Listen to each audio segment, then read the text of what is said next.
Hi everyone! For those of you who don't already know me, my name is Julia, and today I'm going to be teaching you all about circles. We're going to be focusing on how to find the area and perimeter today. A circle is a line around a center point. The area is whatever's found inside that line. These are a few key terms you should know. A radius is a line from the center of a circle to the edge of the circle, or the line. We represent radius with the variable r. Here's an example. There isn't just one radius to a circle. A radius is any line drawn from the center, and they're all equal. There are many radii in one circle. A diameter is any straight line segment that passes through the center of the circle and touches the edge of the circle. It looks like this. Again, there isn't only one diameter of a circle. A diameter could also look like this, or this. If we look closely at the diameter of a circle, we see that there are two radii. A diameter is 2 times as long as the radius of the circle. We represent diameter with the variable d. A formula we can use is d equals 2r, or diameter equals 2 radii. Let's try a problem from the worksheet. Let's look at question number 2. The diameter of a circle is 6. What is the radius of this circle? In this problem, we know that the diameter d is equal to 6. We can use d equals 2r to find the radius of the circle. First, we use the formula for diameter. D equals 2r. We have 6 equals 2r. Now we divide both sides by 2 to solve for r, and we find that r equals 3. Therefore, the radius of the circle is 3. The perimeter of a circle is called the circumference of a circle. We represent circumference with the variable c. Unlike squares and triangles, we can't add up the sides of a circle. However, in circles, we can use a ratio that helps us solve for the circumference. Let's take a look at this diagram. No matter how large the circumference is always a little more than 3 diameters, or about 6 radii. A better estimate is 3.14 times the diameter, or 6.28 times the radius. There are better estimates too, for example, 3.1459 or 3.14159265, and we can keep going.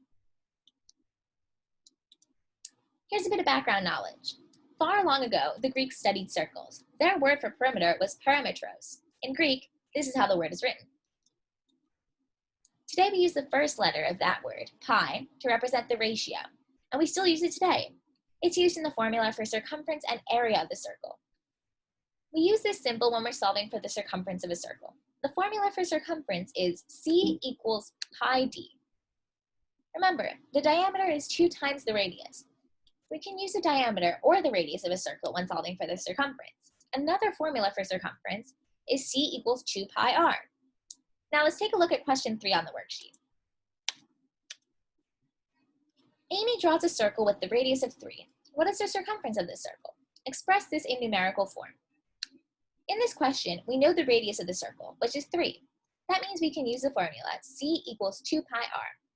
Let's substitute the variable r for 3.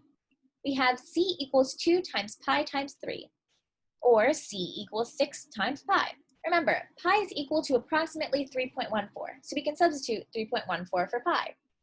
So we're left with the circumference is 6 times 3.14. We find that the circumference of Amy's circle is 18.84. When we solve for the circumference of a circle, we can also leave it in terms of pi. This might seem a little unnatural, but it makes things easy for us, especially when we look for the area of a circle. Let's take a look at question number 6 on the worksheet. If a circle has a diameter of 10, what would the circumference be? Leave in terms of pi. This problem tells us that the diameter is equal to 10, so we can use the formula c equals pi d. We substitute the value in for d, and we have c equals 10 times pi. Now the question specifically asks us to leave the answer in terms of pi, which means we must not substitute 3.14 for pi. The circumference of the circle is 10 pi. Let's move on to the area of a circle. Like every other shape, the area of the circle is the space within the circle. The yellow shaded part in this picture is the area of the circle.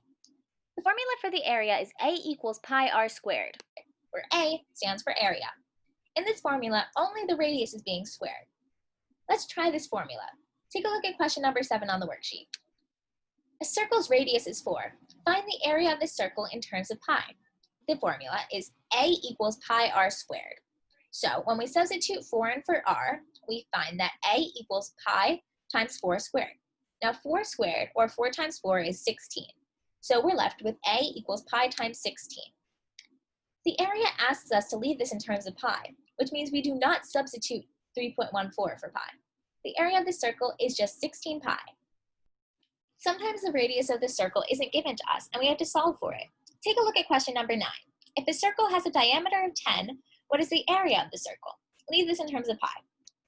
In this problem, we only know the diameter of a circle, but we know that the diameter is 2 times the radius. We can use the formula d equals 2r to find the radius of the circle. So we have 10 equals 2r.